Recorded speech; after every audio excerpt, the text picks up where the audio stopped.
Rad Toy Dad! Welcome to this RTD review. You're here today, and that makes you rad too. Today, we are reviewing the legendary Boba Fett from Star Wars, the Black Series by Hasbro. He's from Return of the Jedi, this version is, and I picked him up at Walmart. He was the only one on the shelf. He's in very high demand, so I picked him up right away. He comes with a lot of great accessories, and we're excited to get into him. For comparison's sake, who do we have here? a Mandalorian. And he comes with only a couple of accessories, just two. This is his plasma rifle. I don't know if you can see that. Yeah. Sure, there's plenty of reviews of this guy online, but we picked him up too, and I will say the details did carry over. He comes with his little pistol as well. That's only really two accessories for him. Although I know he's pretty, he travels light in the show. But Boba Fett has plenty of accessories in this set here. Boba Fett comes with 1, 2, 3, 4, 5, 6, 7. If we're including the effects, he's got a grappling hook. He's got jetpack effects, flamethrower effects, and 2 different rifles. So we're excited to get into this one here. And so should we head over to the close-up corner? Yes. For a closer look at Boba Fett. And we're back. Welcome to the close-up corner. We're getting a closer look at Boba Fett from the Star Wars Black Series, Return of the Jedi.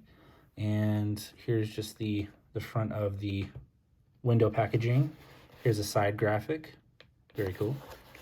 And on the back, we have a little description of Boba Fett with his customized Mandalorian armor, deadly weaponry, and silent demeanor. Boba Fett was one of the most feared bounty hunters in the galaxy. Very cool. I gotta say, the packaging looks great. It's almost a shame I'm gonna take him out of here. But that's what we're here to do. So let's crack this thing open. Here's Boba Fett out of the package with all of his accessories. The details, I gotta say, are pretty amazing. His armor is battle damage. I don't know if we can see here. Get a little bit more of a close-up. We have really good battle damage detail on his armor. You can see it on his helmet as well. Let's see if we can get that to focus in. There we go. And if we come all the way around, even on his shoulder plating, his cape even has some holes in it, which is really cool. It's got a little bit of a tattered effect. You can definitely see that his jetpack has seen some action. These are the the jetpack effects that you can just kind of peg in here, just like that. And there's a really cool kind of color transition on these fire effects out of the jetpack, which I really do appreciate. And those just like clip right back in there pretty easily. Pretty snug. Doesn't seem like they're going to fall out. Kind of come around to the front here.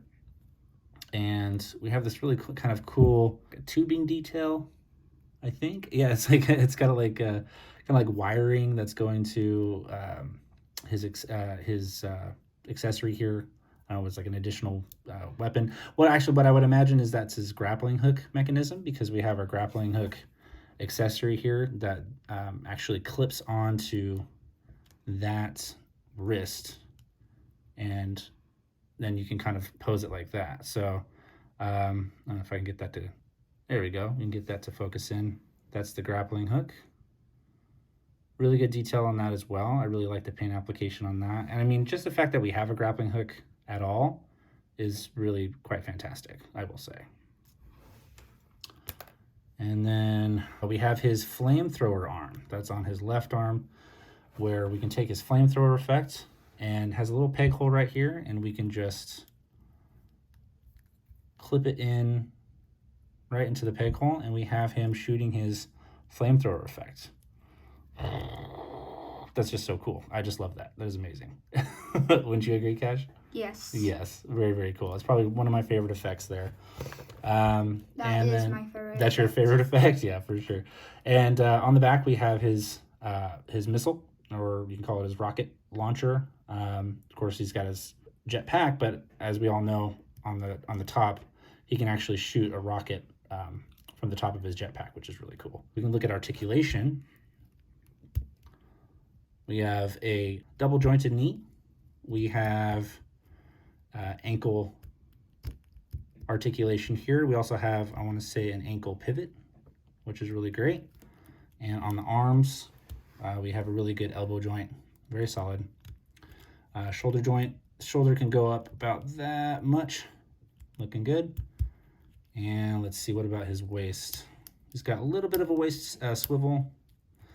He's got a pretty good ab crunch, I'd say.